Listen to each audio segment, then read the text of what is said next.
Grimble by Clement Freud. Thursday. Grimble never slept very well.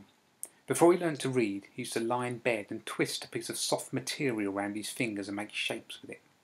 When he started to read, he used to wait until it got light, and when he was given a torch for Christmas and woke up in the night, he lit his torch and read under the bedclothes.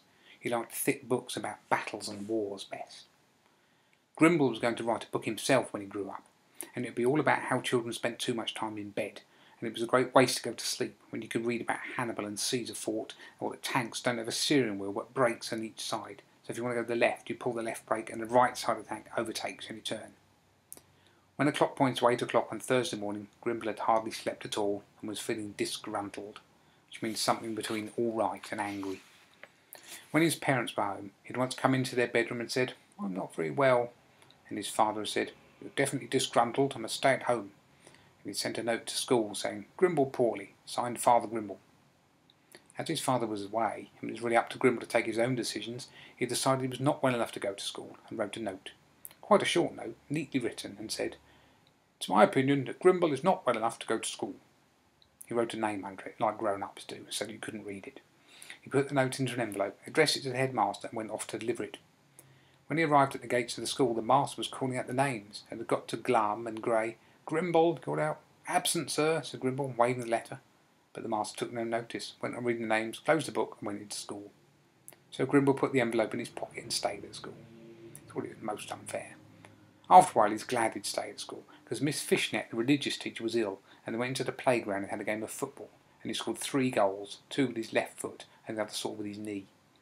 Football in the playground was a very good game, because when you played you could see all the other boys sitting in the classrooms doing lessons. In the afternoon they did French. Monsieur Boudin was a French master, and he pronounced all the boys' names in French. Grimble was Grimble, with a nasty rolling R. "Hallo, Grimble," said Monsieur Boudin. "Speak French."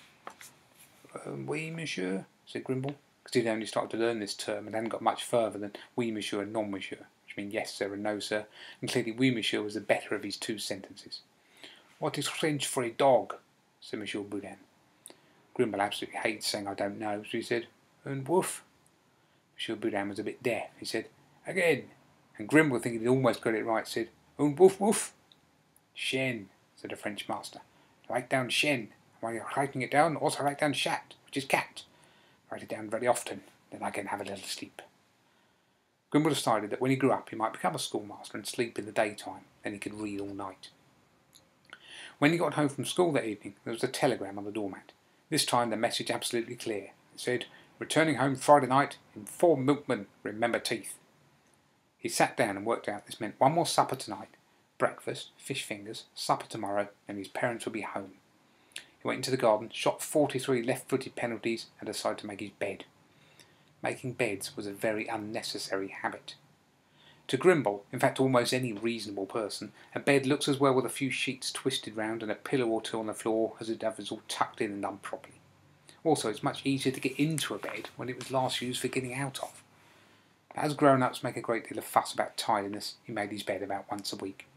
This was quite a good idea, because he often found things in the bed that he'd lost and given up hope for, like his pyjama trousers, and once a peanut butter sandwich under his pillow which he'd completely forgotten about, and we had thought the bed smelt a bit funny. When the bed was made, he twisted the plasticine he'd found in it like a sausage dog and went to see the next name on the list of people to give him supper. Station Master Wheeler at the station. I don't think I've said before, Grimble's house was very near the railway, and trains went past making a lot of noise. The point is that when you live like that, you get so used to the noise you don't notice it. And one day when there was a strike and no trains running, Grimble had woken up with a start and said, "What's that?" His father had come in and said, "Nothing, just no noise." The station was at the end of the street, and Mr. Wheeler was in charge of it. There were 2 little shops on the station, one selling newspapers and the other things to eat, like old sausage rolls and sandwiches wrapped in bits of paper, as if no one expected anyone to unwrap them. There was also a machine with a sign on it saying, "Platform tickets 1p, and the 1p had been crossed out and 2p in its place. Grimble wondered why it was now more expensive to stand on a platform, which is all you're allowed to do with a platform ticket, and Mr. Wheeler explained it was probably because you had to wait longer for the trains. The station had a notice outside which said, "This is the station. Your friendly station master is called Mr. Wheeler." Unfortunately, the friendly station master was out. Grimble went to the machine, bought a platform ticket and looked everywhere. waiting room was empty. No one behind the window marked tickets. The paper shop and the old wrapped up sandwich shops were empty. There was a timetable pinned against the wall, and on this was a note. Grimble, gone to see a man about an engine. Go to the signal box. P.S. Welcome. The signal box was at the end of the platform and full of levers, so the signalman could pull a lever and the train turned left or right or went straight on, depending on where they were meant to go. In the corner of the signal box was a metal box full of food and a gas ring and a saucepan. The box marked food had a padlock, and in the keyhole of the padlock a message saying, "Key is under the box." Grimble felt it was silly to hide the key in so obvious a place and then leave a note so anyone could find it, but then the station was a very small station. Mr. Wheeler probably not a very clever man, or he'd got a really big station like Birmingham. When he opened the box, there was a tin of corned beef and a tin of biscuits and a tin of chocolate and a tin of sugar. There was also a tin of sardines and a bag of flour and a bottle of some very strong-smelling brown drink, which was almost empty and had "only to be used in emergency" written on the label. As it was a large bottle and there was very little drink left in it, Grimble realised there must have been a lot of emergencies. Also in the box was a book called The Signalman's Manual. Grimble sat down and started to read it. It was very boring. He decided he would definitely not become a signalman when he grew up. This brought him to supper. When he got all the tins out and laid them in a line, he realised there was something missing. Chocolate, sugar, corned beef, sardines, biscuits, flour. What was missing was something wet, like sauce. When you eat corned beef, you have tomato sauce. When you eat sardines, tomato sauce. Biscuits, well, tomato sauce, or any sort of sauce. Grimble took out a piece of paper and worked out what he could have for supper. And a man must have sauce with what he eats. It could be either corned beef with sardine sauce, or sardines with corned beef sauce, or, and this seemed a much better idea, chocolate sauce. He opened the signalman's manual and looked under C. Had a chapter on couplings, and one on coals for engines, and a long one on clockwork, and right at the bottom a little heading, chocolate sauce. He really was very lucky. Chocolate sauce, said the book, is delicious whichever way you make it, but chocolate and sugar and flour and water are a help. Now, by a very strange piece of good fortune, chocolate and sugar and flour and water were exactly what he had. He put a whoosh of chocolate into the pan, tasted it and said, yes, quite definitely needs water to make it wet like sauce.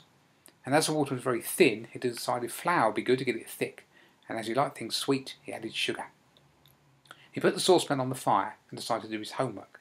He was to write a letter to an uncle, thanking him for sending 50p and telling him what he was going to do with the money.